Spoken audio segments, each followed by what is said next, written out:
মরহুম শেখ মুজিবুর রহমান, ওখানে মরহুম লেখা নাই, যে যথাযথভাবে ঢাকায় স্বাধীনতার ঘোষণা করেছেন, ইতিহাস কি তা বলে? সারা বিশ্ব স্বীকৃত যেটা শহীদ রাষ্ট্রপতি জিয়াউর রহমান 26 তারিখে অর্থাৎ 25 তারিখের দিনগত রাতের 26 তারিখের প্রথম প্রহরে যেটা উই রিভোল্ট বলে স্বাধীনতার ঘোষণা দিয়েছিলেন। সংবিধানে 3টা তফসিল সংযুক্ত করা হয়েছে, পঞ্চম, ষষ্ঠ এবং সপ্তম, যে এইখানে একজন ভদ্রলোক নাকি স্বাধীনতার ঘোষণা দিয়েছিলেন বলে এখানে একটা দেয়া হলো, আমি নাম নিতে চাই না। হলো তফসিল, বলা হলো একজন 7ই মার্চের ভাষণ দিয়েছে, সংবিধানে অন্তর্ভুক্ত করা হলো, রচনা, লিটারেচার আর্কাইভে থাকতে পারত, সংবিধানে নিয়ে আসলো। তারপর ওই স্বাধীনতার ঘোষণা দিয়েছে বলে স্বাধীনতার ঘোষণাপত্রের পঞ্চম অথবা ষষ্ঠ প্যারাতে বলেছিলেন যে মরহুম শেখ মুজিবুর রহমান, ওখানে মরহুম লেখা নাই, যে যথাযথভাবে ঢাকায় স্বাধীনতার ঘোষণা করেছেন, ইতিহাস কি তা বলে? বলে না। সারা বিশ্ব স্বীকৃত যেটা শহীদ রাষ্ট্রপতি জিয়াউর রহমান 26 তারিখে অর্থাৎ 25 তারিখের দিনগত রাতের 26 তারিখের প্রথম প্রহরে যেটা উই রিভোল্ট বলে স্বাধীনতার ঘোষণা দিয়েছিলেন। তারপরে 27 তারিখ, সেই জন্যই বাংলাদেশের স্বাধীনতা দিবস 26 তারিখ। তারপরে 27 তারিখে তিনি কালুরঘাট বেতার কেন্দ্র থেকে provisional head of the state হিসেবে এই বাংলাদেশের স্বাধীনতা ঘোষণা করেন। এরপরে সংশোধিতভাবে on behalf of the national leader Sheikh Mujibur Rahman স্বাধীনতার পক্ষে ঘোষণা করেন। এটা ইতিহাস, আমরা অস্বীকার করি না। কিন্তু 26 তারিখে স্বাধীনতার ঘোষণাপত্রে তিনি ঘোষণা দিয়েছেন বলে যেটা লেখা হলো, অস্বীকার করি না মাননীয় স্পিকার, কারণ এটা একটা ন্যাশনাল আর্কাইভের দলিল। কিন্তু জিনিসটাকে এস্টাবলিশ করার জন্য আর একটা যে তফসিল ঘোষণা করে তথাকথিত একটা তফসিলের নামে যে লেখা হলো যিনি এত তারিখে ঘোষণা দিয়েছেন বেতারের মধ্যে, সেটা তো কোনো গবেষণায় আসে না। সেই জন্য 5, 6 এবং 7 এই 3টা তফসিল বিলুপ্তির জন্য এই ঐক্যমত্য কমিশনের প্রস্তাব, সংবিধান সংস্কার কমিশনের প্রস্তাব ছিল, আর না হলে এখানে সবাই সাক্ষী দিতে পারেন, আমরা একমত হয়েছিলাম।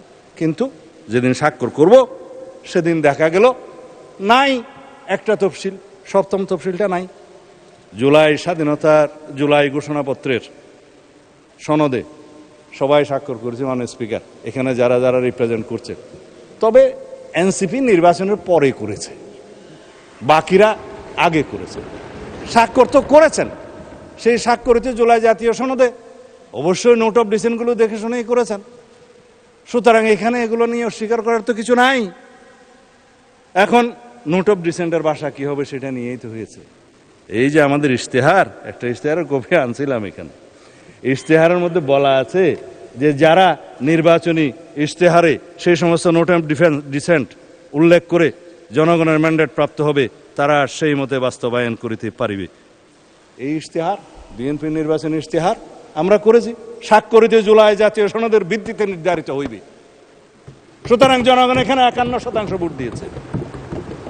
আমরা তো বলেছি উচ্চ কক্ষের বিষয়ে, আমি এখন বলবো না মাননীয় স্পিকার, উচ্চ কক্ষের বিষয়ে আমরা এখানে বলেও দিছি 100 সদস্য বিশিষ্ট উচ্চ কক্ষ প্রবর্তন করা হইবে।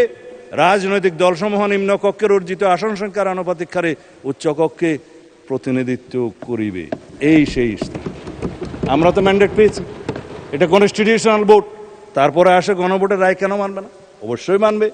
গণভোটের ভোটটা তো একটা কালারেবল লেজিসলেশন, একটা যে লেজিসলেশনকে বলা হয় ফ্রড অন দি কনস্টিটিউশন, যে লেজিসলেশন করার ক্ষমতা প্রেসিডেন্টের ছিল না, সেটা পই পই করে বলেছি, সেটার উপরে গণভোট হয়েছে।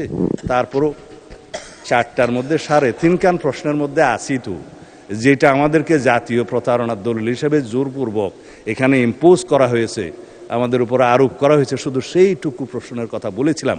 আমি বলেছিলাম সেই জুলাই আদেশটা, একটাকে আমি নাম দিচ্ছি জুলাই আদেশ, আর এটা হচ্ছে জুলাই সনদ। এই জুলাই আদেশের যে এতগুলো পৃষ্ঠা আছে, আমি বলেছিলাম যে আমার পড়তে লেগেছিল 3 ঘন্টা, জনগণ কয় ঘন্টা পরে এটার উপরে হ্যাঁ না ভোট দিয়েছে জানা নেই। 4টা প্রশ্ন দিল, আইনমন্ত্রীটি কি বলেছেন, 4টা প্রশ্নের একটা তফসিলে গিয়ে দেখা যায় সেখানে কোনো প্রপোর্শনের কথা বলা নাই দফা 17-তে। তার মানে এটি এনে দেওয়ার পর। সুতরাং এই গুজামেল দিয়ে একটা জনগণকে গণভোট দিতে বাধ্য করছে। আমরা তো মানব। আসুন সেই আলাপগুলো আমরা সংবিধান সংশোধন কমিটিতে এসে করি, কোনটা কি করা যাবে। আপনারা সংস্কার বলছেন, আমরা বলছি সংশোধন।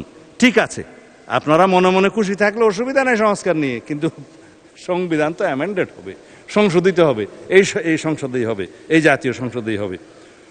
অবশ্য যারা বিদেশ থেকে এসেছিলেন সংস্কার কমিশনে, তারা একটা আইডিয়া নিয়ে এসেছিলেন মাননীয় স্পিকার, সেটা হচ্ছে ন্যাশনাল কনস্টিটিউশনাল কাউন্সিল, এনসিসি, জাতীয় সাংবিধানিক কাউন্সিল।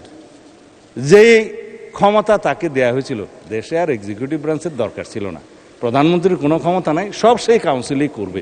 আমরা অতঃপর বিতর্ক করে সেটা বের করে দিলাম। তারপরে বলল যে সাংবিধানিক যে সমস্ত নিয়োগ হবে সেখানে আলাপ করেন।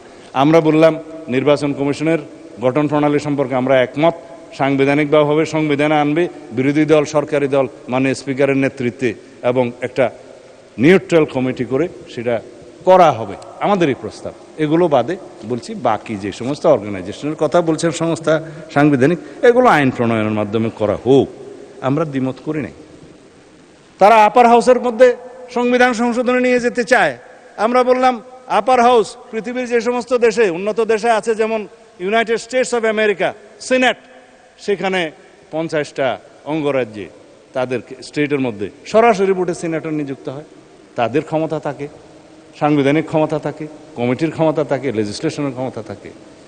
আমরা পার্শ্ববর্তী দেশ ইন্ডিয়ার কথা জানি, কাউন্সিল অফ স্টেটস, ইন্ডিয়ান কনস্টিটিউশনের আর্টিকেল 80, তারা বলছে যে it is council of states, যেটা রাজ্যসভা নামে পরিচিত, তারা সরাসরি ভোটে নির্বাচিত নন, তাদের লেজিসলেশনের ক্ষমতা ইনডাইরেক্টলি দেয়া হয়, লোয়ার হাউসের মধ্যে আসে, আপার হাউসের থেকে প্রস্তাব আসে। কিন্তু লোয়ার হাউসে যারা ডাইরেক্টলি নির্বাচিত, তাদেরই ক্ষমতা হচ্ছে চূড়ান্ত। মানে স্পিকার, একটা অনির্বাচিত বডি, যেখানে জনগণ সরাসরি তাদের সার্বভৌম ক্ষমতা দেয়নি, সেখানে সার্বভৌম পার্লামেন্টের ক্ষমতাকে খর্ব করে আপনি সংবিধানের যেটা চূড়ান্ত আইন, রাষ্ট্রের সর্বোচ্চ আইন, সেটা সংশোধন করতে দিবেন, এটা ন্যায্য নয়। আমরা একমত হইনি। সেই প্রশ্নটাও গণভোটের মধ্যে কেন দিতে হলো? যাই হোক, এখন আমি সেই আলাপে যাব না। আমি শুধু অনেক কথাই এখানে বলে ফেলেছি।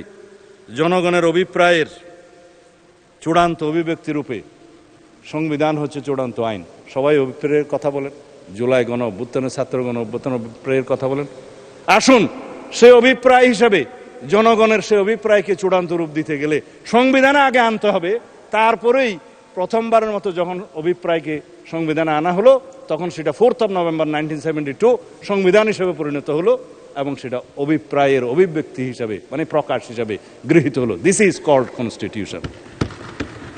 এখন আমরা এই অভিপ্রায়কে, জুলাই ছাত্র গণ অভ্যুত্থানের অভিপ্রায়কে আমরা ধারণ করি, কনস্টিটিউশনে নিয়ে আসি, অভিপ্রায়কে মূল্যায়ন করি, অভিব্যক্ত করি, প্রকাশিত করি, তখন সেই অভিপ্রায়ের মূল্যায়ন হবে।